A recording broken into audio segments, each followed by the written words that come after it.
throw it. If they can get on the corner, if they can get in space, they'll have an opportunity. Again, that's what happened with Jenkins on the 56-yard touchdown. As he does walk off under his own power, and again, that's Jake Johnson for Abingdon. So Gate City breaks their huddle on the sideline. They come back out. It's going to be third down, and looks like Reed will be in the shotgun. They're going to have two tight ends, one wing back to the left-hand side. That's going to be Tomlinson. Calhoun's in as well as Blanton. Blanton comes in motion, and they're going to call a penalty. I believe they're trying to make up for the lack of calls in the first half just to keep the stats evened up, or their averages even. Just wait on the call, and it's going to be offsides on Abingdon. Abingdon lined up in the neutral zone. Give them 5. Gate City was able to advance the ball without the clock running. 3:02. That suddenly makes third. I'm sorry, Joe. But that suddenly makes third down a lot more manageable for Gate City. So they can go to the whole playbook this time and see what happens. You think you give it to Calhoun? You got to be thinking Calhoun here. Abington's not had an answer for him yet this game. But he's going to be the up back as a power blocker, looks like, and he's got Blanton to the left-hand side. Looks like Gate City went out to get an idea of the Abingdon set, and now they've called a timeout. So it's timeout Gate City, 2:44 to go in the game. Blue Devils trail. I'm sorry, 2:44 in the third. Blue Devils trail, though, 21-20. We'll take a quick break. You're listening to the home of Blue Devil Sports. This is Gate City Sports Radio.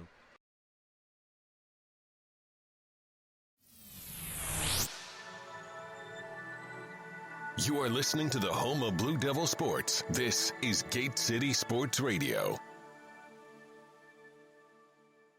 This is Suzanne Moore of the Gate City Cross Country and Track team, and you are listening to the home of the Blue Devil Sports. This is Gate City Sports Radio. Let's go, Blue. Back to the action here. Third down and about 2.5 for Gate City. They call timeout. They've got 2 remaining here in the half. 3 timeouts for Abingdon. 2:44 left in the third quarter. Reed will be back in the shotgun, looks like. 2 tight ends with a wing to the right-hand side.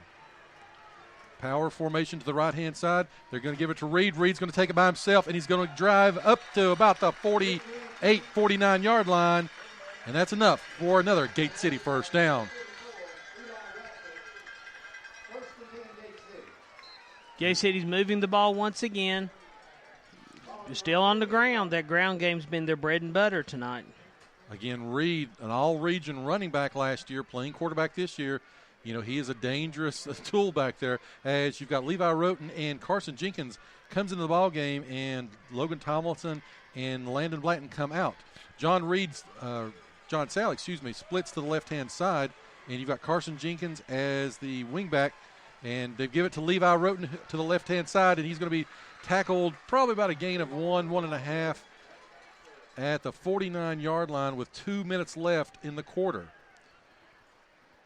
Reed comes at the sideline to get the play. Tomlinson comes into the ball game. 2nd down and 9 from the 49-yard line. Again, as we mentioned, the cramping, there goes number 25 off the field for, that's Tyler Harless. For Abingdon, looks like he was cramping up, as well as number 70 went off the field there, Tyler Mullins. Gate City's got the football, and they're going to run it. It's going to be Reed to the right-hand side. He's going to go up. He's got about 3, maybe 4 yards, and they're signaling for a fumble. Abingdon is, and the officials, I think, say he was down. Ground calls the fumble. That may be a huge bullet Gate City dodged right there. Let's mark that into the broadcast, Joe. That could be a major point in this game. I don't want to speculate, but it looks like Reed was holding his shoulder as he come out of that pile. So we'll have to watch that as Blanton and Tomlinson comes out.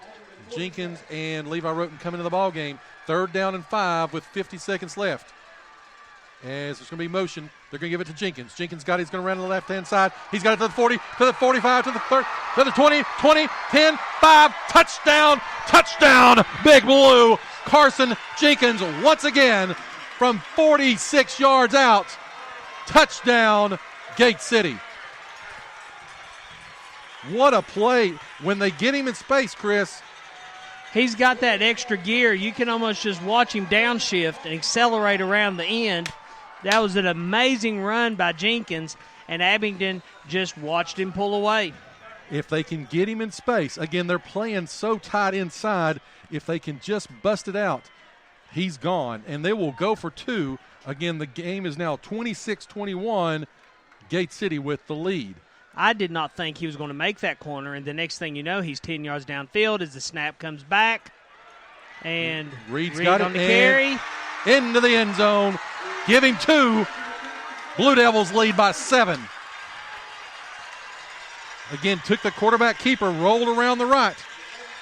And Gate City leads Abingdon with 36 seconds left in the quarter, 28-21. I like that play that Gate City came out with. That almost, if Reed wasn't the quarterback, looked like kind of a wildcat package. You could tell that Reed was taking that all the way, and that allowed Gate City to have an extra blocker there for him to get across the line. You know, we mentioned it on the season preview show, thought that Reed would be more involved as a runner. He wasn't as much last week, but tonight he's come up big, again, with, as you said, if you want to call it the Wildcat or the Green Bay Rider or How whatever. about we just call it the Blue Devil? Things that make you go, I'll work on copywriting that for us. Possibly. Yes, indeed. And then, of course, with the touchdown pass to Sally earlier, great, again, team effort. Everybody stepping up. Big run here by Levi Roten. Big run by Carson Jenkins. Calhoun continues to dominate. The offensive line has played well. And all of a sudden, the Falcons have allowed Gate City to score 14 unanswered. And the Blue Devils lead at home, 28-21. Could shockwaves be sent across Southwest Virginia once again by Gate City High School? The crowd has come alive. The cowbells are present. The Falcons are a little bit silent on their side as there's a kickoff down deep and almost fumbled. He's going to bring it up, and it's going to be tackled. Great special teams play. River Carter brought it up. However, great play in there by Gate City's number 54, Brett Baker, and number 51, Easton Castle. I don't even almost want to say this out loud, but, Joe, how big would a turnover be here? In the words of our president, it'd be huge. So Abingdon's going to have the ball, 1st and 10 on their own 22-yard line, it looks like. 27-yard line, first and 10. 27-yard line, I'm sorry. 3 receivers to the left-hand side, Chris. We only got 1 defender over there. And they're going to have somebody. They're going to just throw it right out there, the bubble screen. They had the numbers, and they had the mismatch. Again, that's going to be a first down for Abingdon. Chris, we only had 2 defenders defending 3 guys. And that's not the first time it's happened tonight. And there's going to be a little bit. Abingdon has a player down, and their sideline was acting really angry about something, but I just saw a hit and people popped up. I really didn't see anything wrong with the play. We mentioned earlier that we thought Abingdon, of course, they've not played 4 quarters. They didn't play 4 last week. They've only played limited time in the preseason, starting to get some cramping on that. Gate City has yet to do it. Well, Abingdon's sideline was acting almost like they wanted a late hit or a face mask or something, but to me it looked just like a standard tackle, and everyone got up. Uh-oh. A 41-yard field goal is wide right in the – what has happened to Levi Forrest of Richlands? I guess he gave everything he had against Gate City last week. So a lot of scores, a lot of things coming around Southwest Virginia. Some of these games are starting to take hold, like we were talking about with Elizabethton and Greenville and some of these guys. As that will be River Carter will be walk out off unders on power. Again, cramped up there after the reception, which was about 20 yards for him and for Abingdon. Chris, that bubble screen, they had the numbers on us. Joe, Gate City's got to pay attention to that. That is twice that they've had wide receivers on the end, 3 of them with only 2 defenders. Now they've kind of adjusted to that as Abingdon goes back to it. 3 wide receivers to the right-hand side. They're going to give it to – he's going to pull it, actually. Booth's got it, and he's going to still stay with the football. He's going to get about 5 yards. Again, Jaden Booth, the run-pass option – and, you know, with a back like Martin Lucas, he's not touched the ball much here in the second half, as there's going to be 2-1. That is the quarter, folks. We're going to the fourth quarter from Legion Field, and we've got the lead. Gate City leads 28-21 here at home over the CYB says the number 1 team in the region. We'll see about that. 28-21, Gate City leads. We'll take a quick break. You're listening to the home of Blue Devil Sports. This is Gate City Sports Radio. With over 100 offices throughout Virginia, you can count on your local Virginia Farm Bureau insurance agents to be there when you need them most. Whether you find yourself in a fender bender, insuring your first home, or with a new addition to the family, our agents are ready to help you through every stage of life. Connect with your local agents, Whitney McConnell, Richard Helms, and David Weddick here in Scott County at 386-7411 or online at vafb.com. Coverage provided by Virginia Farm Bureau Mutual Insurance Company and their affiliates.